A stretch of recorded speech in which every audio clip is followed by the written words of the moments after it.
this country, we have done something that is hurting all of us, and we don't want to talk about it.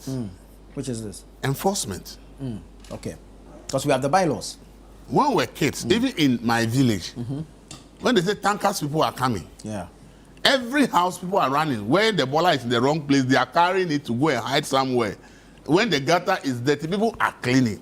Because at that time, the sanitary inspectors, which we call tankers, when you are caught for any of the offenses, for not keeping your own house clean, you know that you are going to pay some money. For whatever reason, they just vanish out of the system. So there is no punishment for not keeping the environment clean.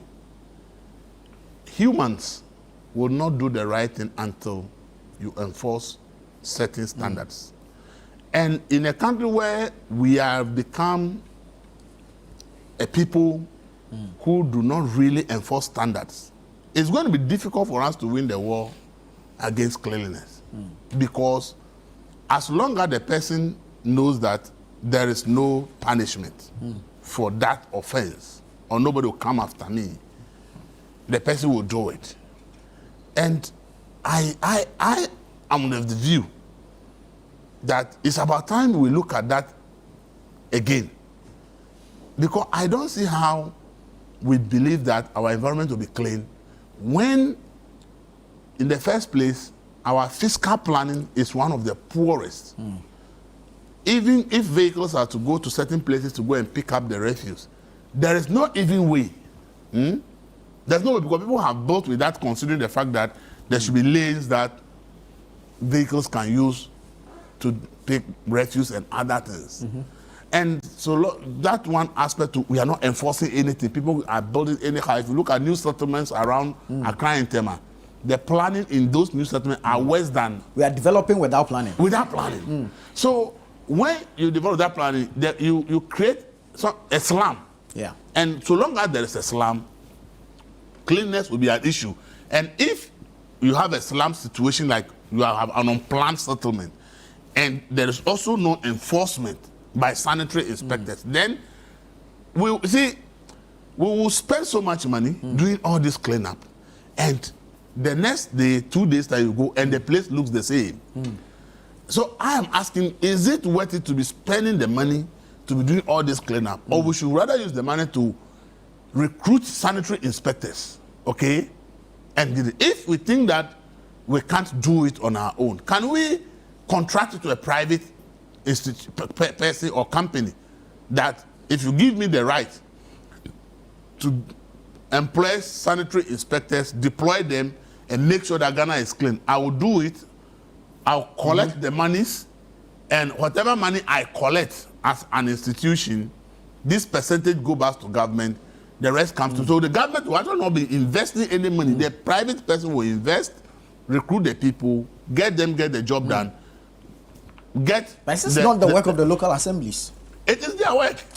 But the point is, they will tell you they don't have enough money to recruit a lot of inspectors, because looking at where they operate, it will require a lot of people to do the inspection work, and that they are not generating enough revenue. Meanwhile, they have forgotten that the situation itself is an avenue to generate revenue. True.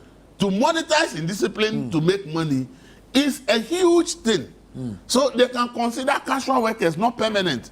So that if at a point you realize that it's improving and therefore you have to downsize the number of workers, because they are casual workers, you can easily downsize.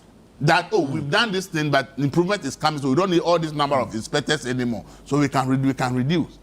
And as we are deploying technology, probably we also have to consider, is it possible we can do some geofencing, geolocation, any type of technology that somebody can sit, for instance, in the office of AMA, and we want to scan Accra Central and see where filth is, or who is dumping filth at the wrong places, and then deploy people to go and arrest them, give them camera evidence. Probably, maybe the technological way may be easier, because probably you don't need a lot of people. You only have to do the upfront investment in technology, and now somebody can sit somewhere, or there's a team that is sitting in a room that is monitoring especially areas that are like guilty of the situation. You put more focus there, and then through technology, you are able to act, and then people get to know that, hey, somebody is sitting somewhere and watching what I'm doing without me even. So now I have to be careful. I think that we need to think this through too, because Charlie, truth of the matter is that if you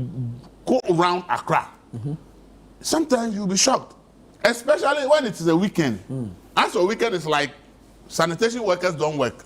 If you go to Accra Central to do the rest, you see refuse in piles. People actually come and dump. They only declared on Monday morning, but from Saturday, Sunday, people will just be dumping and dumping and dumping. And I think that we need to, because as Joker said, we all know that a lot of diseases that is killing a lot of people in this country are as a result of insanitary conditions. Yeah. It's as a result of insanitary conditions, and largely in the cities.